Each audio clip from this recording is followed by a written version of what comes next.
El diezmo es un mandato de Dios para los cristianos. Cuando Dios entregó los mandamientos al pueblo de Israel, esperaba que todos sus mandamientos sean cumplidos de la manera que Él lo ordenó. Por lo tanto, nadie tiene autoridad para cambiar lo que Dios ha establecido. Moisés declaró algo importante: israelitas, sigan todas las enseñanzas que les he dado para que vivan y ocupen el territorio que va a darles el Dios de nuestros antepasados. No cambien ninguno de los mandamientos que yo les he dado de parte de Dios, más bien obedézcanlos.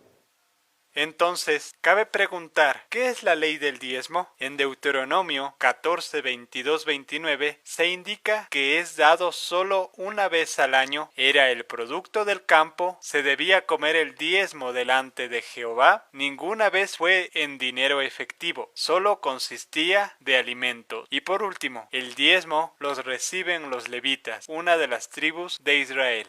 Queda claro, el diezmo es producto del campo, sea animales o grano, pero no dinero. ¿Cuál era el derecho de los levitas sobre el diezmo? Primeramente, Dios lo autorizó solo para los levitas. Al ejercer el sacerdocio en el templo de reunión, los levitas tenían derecho del diezmo. También estos mismos levitas debían apartar el diezmo del diezmo para quemarlo en ofrenda encendida para Jehová. Por último, los levitas y sacerdotes debían comer los sacrificios presentados por el pueblo. Más claro, solo los levitas pueden exigir el diezmo.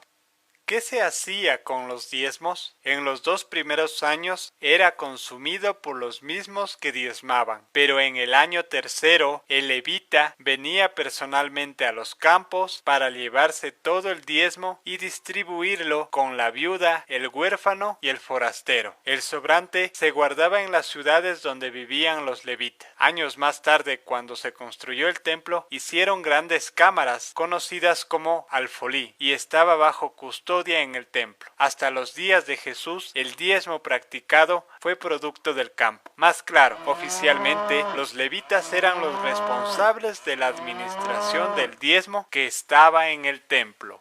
Entonces, la pregunta que nos corresponde hoy en el siglo XXI es: ¿deben diezmar los cristianos? Algunos alegan que hoy se tiene que diezmar porque el diezmo fue practicado en los días de Jesús y él dijo que se debía hacer, según Mateo 23:23, en donde dice: esto era necesario hacer sin dejar de hacer aquel. La confusión se debe en que no se considera a quienes se está refiriendo Jesús. Este asunto es claro, pues no es a un cristiano, sino a los judíos. Debemos recordar que Cristo nació, vivió y murió bajo la ley del antiguo pacto. La muerte de Cristo en la cruz dio paso a una nueva ley o pacto. Cuando el nuevo pacto entró en vigencia, el Antiguo Testamento desapareció junto con las leyes levitas y el diezmo mismo.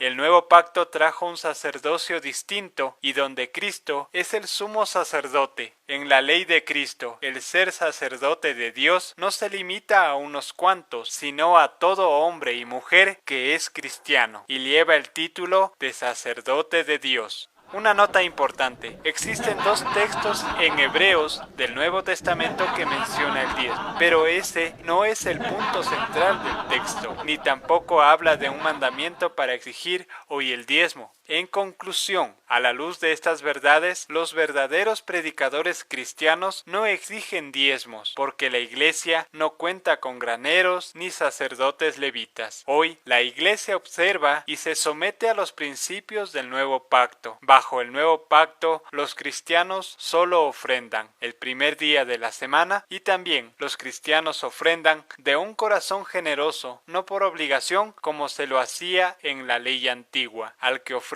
de corazón, Dios le ha prometido bendecirlo abundantemente.